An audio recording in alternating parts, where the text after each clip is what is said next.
Baiklah murid-murid, kita teruskan subjek matematik KSSN tingkatan 4 bab 5 rangkaian dalam teori graf.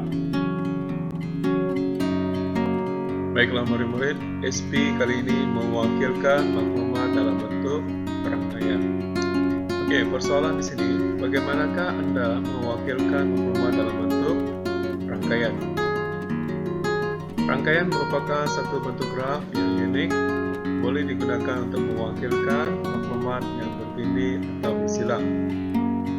Rangkaian digunakan secara meluas dan merangkumi hampir setiap bidang dalam kehidupan seharian. Rangkaian dilukis atau dipaparkan dalam bentuk grafik. Rangkaian boleh dilukis sebagai, kita lihat, graf terarah dan berpemberat atau graf terarah dan tak berpemberat. Graf tak terarah dan berpemberat atau graf tak terarah dan tak berpemberat. Baik, kita lihat rangkaian pengangkutan. Oke, kita lihat ada satu. Ini contoh rangkaian pengangkutan di sebelah kanan. Rangkaian pengangkutan boleh digambarkan dengan menggunakan graf berpemberat dan graf tak berpemberat. Pemberat boleh mewakili jarak, masa, perjalanan atau kos perjalanan. Ingat murid-murid, pemberat adalah mewakili suatu nilai. Sistem navigasi terkenal dalam rangkaian pengangkutan dengan pemberat sistem kedudukan global ataupun dikenali sebagai GPS. Raja di sebelah menunjukkan rangkaian transit kereta api yang terdapat di Kuala Lumpur, KL Sentral. Graf tak terarah ini merupakan satu contoh rangkaian pengangkutan dengan keadaan buju mewakili nama stesen, dikaitkan dengan tepi mewakili jenis kereta api.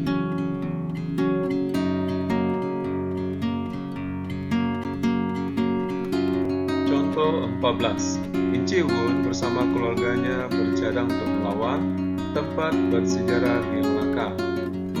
Peta di sebelah menunjukkan 3 pilihan laluan beserta jarak dan anggaran masa yang akan diambil dari Tangkak ke bangunan La Famosa, Melaka. Katakan P ialah laluan berjarak 46.3 km. Di manakah jarak P? Jarak P, kalau cikgu bagi highlight, dia bermula daripada sini, kemudian bergerak sampailah ke Famosa.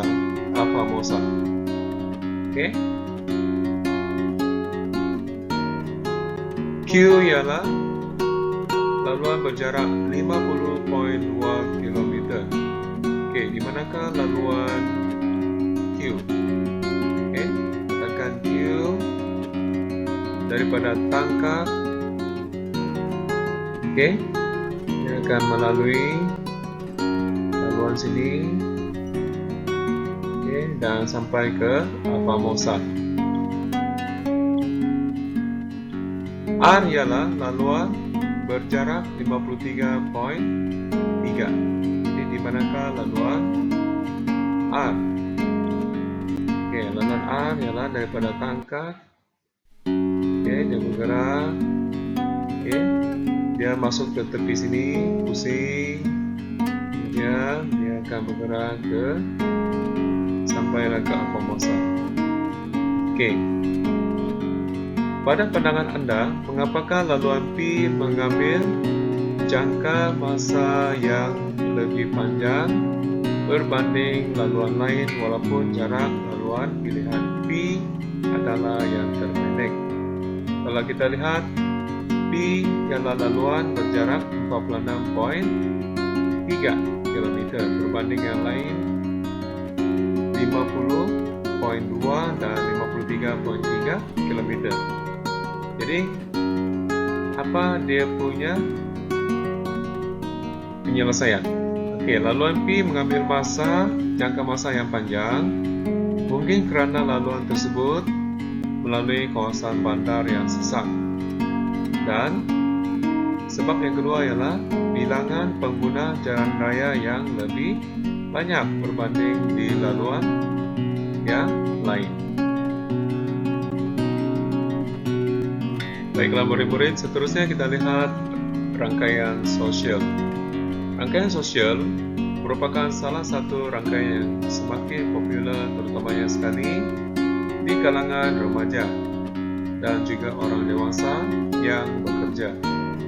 Rangkaian sosial digunakan untuk peluang pekerjaan, peluang perniagaan, bersosial, kekeluargaan, pendidikan, media sosial, hubungan dengan masyarakat di seluruh dunia atau sebagainya. Walau bagaimanapun, rangkaian sosial menjadi satu platform utama untuk berbagai aktiviti dan membawa kebaikan. Anda sebagai seorang murid harus berhati-hati dan bersederhana dalam penggunaan rangkaian sosial agar tidak leka, terpedaya, atau tertipu. Contoh 15, judul di bawah menunjukkan data 6 orang murid dan 2 jenis permainan yang diminati. Tukar maklumat yang berikut dalam bentuk rangkaian. Oke, kalau kita lihat di sana ada jadwal.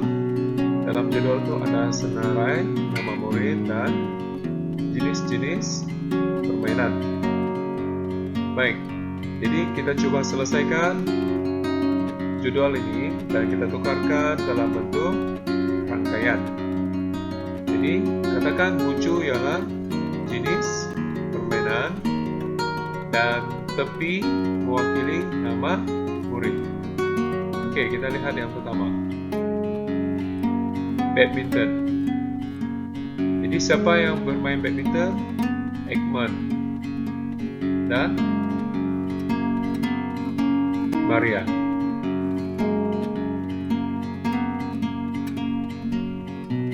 Oke, jadi di situ kita ada 2 tepi, mewakili Ekman dan Maria untuk permainan badminton. Oke, kita lihat permainan yang kedua.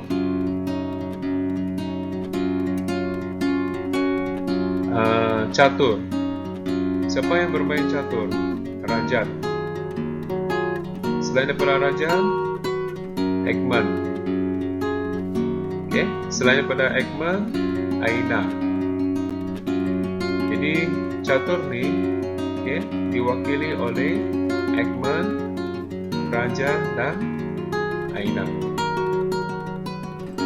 Baik, seterusnya kita lihat permainan bola jaring. Siapa yang bermain bola jaring? Jenny. Seterusnya Maria dan Aina.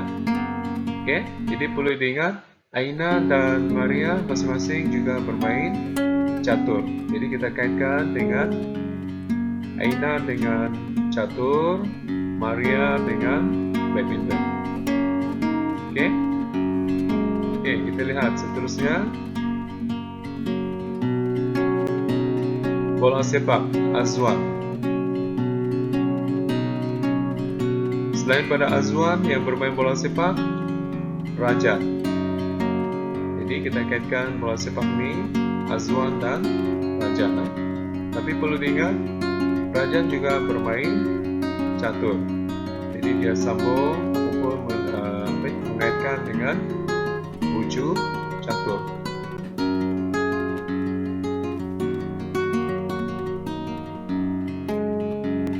Baiklah murid-murid, seterusnya kita coba buat praktis Kendiri 5.1 di kita lihat ada judul di situ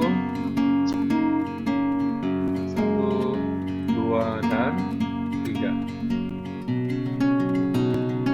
Baiklah murid-murid, SP yang terakhir, menyelesaikan masalah yang melibatkan rangkaian. Persoalan di sini, bagaimanakah Anda menyelesaikan masalah melibatkan rangkaian? Mari kita lihat contoh 16.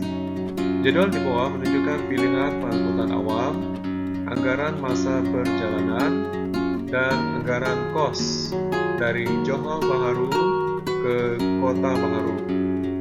Jadi kita lihat dalam jadwal, jenis pengangkutan bus, kereta api, kereta. Kemudian masa perjalanan dalam sistem 24 jam, bus bermula jam 20. Anggaran tempo perjalanan 9 jam. Manakala kereta api bermula pada jam 18.33 hingga 11.47. Jadi anggaran perjalanan lebih kurang 17 jam. Manakala kereta tidak ada masa permulaan, jadi anggaran 9 jam perjalanan daripada Johor Bahru ke Kota Bahru. Baik, mari kita lihat dari segi kos. Anggaran perbelanjaan, harga tiket seorang atau kos bahan api. Kita lihat bagi bus, harga tiket paling minimum Rp64, dan maksimum Rp75.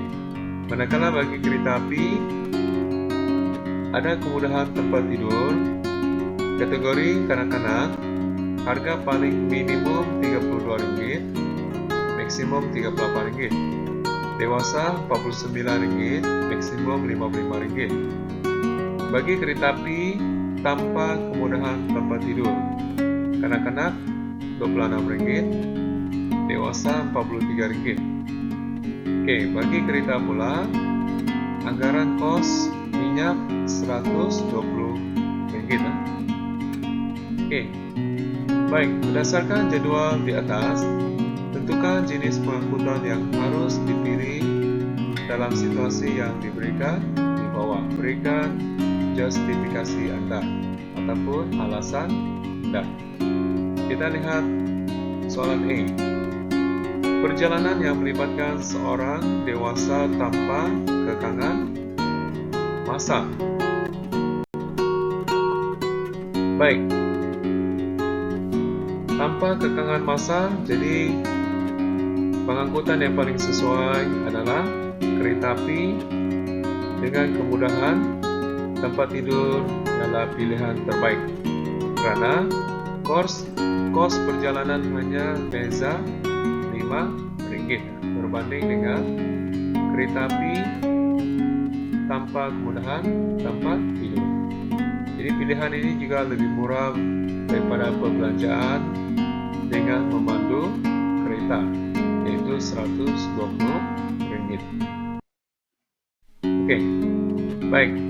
Bagi jawaban yang kedua, bus merupakan pilihan terbaik karena lebih jimat dan penumpang boleh berehat sepanjang perjalanan. Perjalanan yang jauh bagi seorang individu menggunakan kereta bukanlah satu pilihan yang bijak. Untuk jawaban bagian C, kereta ialah pilihan yang paling menjimatkan. Baiklah, kita lihat contoh 17, contoh terakhir.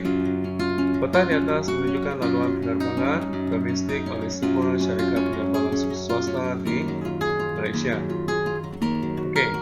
Soalan A, Encik Joshua bekerja di Kuala Lumpur.